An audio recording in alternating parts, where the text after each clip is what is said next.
যেহেতু বিজয় সংকল্প যাত্ৰাৰে আজি শোভাযাত্ৰা কৰিব ওলাইছে কি আজি দ্বিতীয় পৰ্যায়ৰ নিৰ্বাচনৰ অন্তিম প্ৰচাৰ আৰু দিলীপ শইকীয়া ডাঙৰীয়াৰ এই প্ৰচাৰ অভিযানৰ সামৰণিত প্ৰমোদ বড়ো ডাঙৰীয়া অংকেশ্বৰ ৰাভা ডাঙৰীয়া আৰু মোক প্ৰমুখ কৰি আমাৰ দলৰ মিত্ৰ দলৰ সকলো নেতৃবৃন্দ আহি ইয়াত উপস্থিত হৈছে আৰু সকলোৱে আশা ৰাখিছে যে দৰং ওদালগুৰিবাসী ৰাইজে এইবাৰ দিলীপ শইকীয়াক অতি কমেও 5 লাখ ভোটৰ ব্যৱধানত বিজয়ী কৰিব।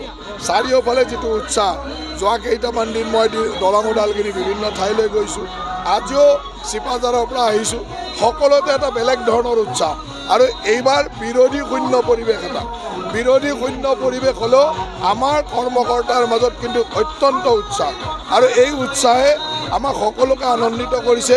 সকলোৱে হাঁহিমুখে নিৰ্বাচনী প্ৰচাৰ চলাইছে আৰু দিলীপ শইকীয়া ডাঙৰীয়াক অহা 4 জুন তাৰিখে আমি অতি কমেও 5 লাখ ভোটৰ ব্যৱধানত বিজয়ী কৰি আনন্দ কৰিম আৰু আমাৰ মোদী ডাঙৰীয়াক দিলীপ শইকীয়াৰ দৰে এজন সতীৰ্থ দিম, যি সতীৰ্থই আমাৰ এই অঞ্চলটোক আগবঢ়াই লৈ যাব পাৰে। ওদালগুৰি এটা সংখ্যাৰ সৃষ্টি হৈছে, যিহেতু মানে খ্ৰীষ্ট ধৰ্মাৱলম্বী লোকসকলে তাৰমানে বিজেপিত ভোট নিদিব বুলি এটা ভুৱা প্ৰচাৰ হৈছে। কি চাওক, বিজেপি এনেকুৱা এটা দল যি দলে সবকা সাথ সবকা বিকাশ মন্ত্ৰৰে চলে আৰু সকলোকে লগত লৈ চলে। নৰেন্দ্ৰ মোদী ডাঙৰীয়াৰ নেতৃত্বত আজি গোটেই ভাৰতবৰ্ষতে জাতি ধৰ্ম বৰ্ণ নিৰ্বিশেষে সকলোৱে আহি আমাৰ দলত সহযোগ কৰিছে, দলটোক আগবঢ়াই নিছে। এতিয়া এইবিলাক প্ৰচাৰ নিজৰ স্বাৰ্থ সিদ্ধিৰ কাৰণে কোনোবাই কৰি থাকিব, কিন্তু প্ৰকৃত ভাৰতীয় মানে সদায় ভাৰতীয় জনতা পাৰ্টিৰ লগত থাকিব, ইয়াৰ মিত্ৰ দলসমূহৰ লগত থাকিব। Thank U.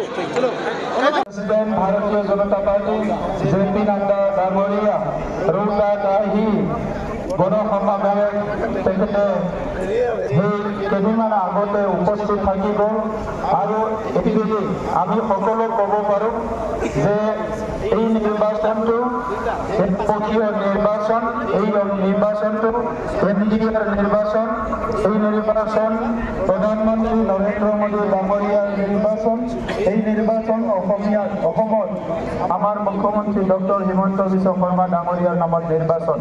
গতিকে আজি এই নিৰ্বাচনটো ইমান এটা সুন্দৰ পৰিৱেশ আমি পাইছোঁ। এই পৰিৱেশত আমাৰ দিলীপ শইকীয়া ডাঙৰীয়াক আমি বিপুল ভোটত জয়যুক্ত কৰাবলৈ গৈ আছোঁ আৰু এই অন্তিম কাৰ্যসূচীত উপস্থিত হোৱা আমাৰ 3টা দলৰে নেতাসকল, নেতৃসকল, বিষয়ববীয়াসকল, কৰ্মকৰ্তা কাৰ্যকৰ্তাসকলক মই ধন্যবাদ জনাইছোঁ আৰু অনুৰোধ কৰিছোঁ সকলো নাচিব লাগিব, সকলো ৰেলীটো শেষ হোৱালৈকে এই যাত্ৰাত সকলো যাব লাগিব। মই সকলোকে অনুৰোধ কৰিছোঁ কোনো যাতে ৰাস্তাত ৰৈ নাযায়, আধা বাটত ৰৈ নাযায়। আমাৰ লগত একেলগে ৰেলী কৰিবলৈ অসমৰ এজন শক্তিশালী মন্ত্ৰী যুৱ নেতা জয়ন্ত মল্ল বৰুৱা ডাঙৰীয়া আমাৰ মাজত আহি পাইছে। আমি একেলগে ৰেলী কৰিম আৰু এই ৰেলীৰ দ্বাৰা আমাৰ যে এই নিৰ্বাচনী উৎসৱ এইটো অহা পৰহি আমি ভোট দিম আৰু ইয়াৰ কাৰণে আজি আমাৰ প্ৰচাৰ কাৰ্যসূচী আমি অন্ত পেলাম আৰু ইয়াৰ পিছত ঘৰে ঘৰে গাঁৱে গাঁৱে যাই অহাকালিলৈকে আমাৰ যিখিনি মানুহক মাত দিবলৈ ৰৈ গ'ল, যিখিনি মানুহক আমাক এতিয়াও বাট চাই আছে, সেই সকলক যাতে নিজৰ গাঁৱত নিজৰ ঘৰত যায় সকলো মাত দিয়ে আৰু অহা পৰহি ৰাতিপুৱাৰ পৰাই সকলো দলে বলে ওলাই নিজৰ কেন্দ্ৰত ভোটদান কৰে আৰু আমাৰ যিটো পাৰ্চেণ্টেজ এইটো হায়েষ্ট পাৰ্চেণ্টেজ হ'ব লাগিব। এইকাৰণে সকলো ৰাতিপুৱাৰ ভাগতে ওলাই পেলাই সকলো আমাৰ ভোটদানত সকলো অংশগ্ৰহণ কৰে, এইটো অনুৰোধ কৰিছোঁ। মই সকলোকে এবাৰ হাত চাপৰি দিবলৈ অনুৰোধ কৰিছোঁ।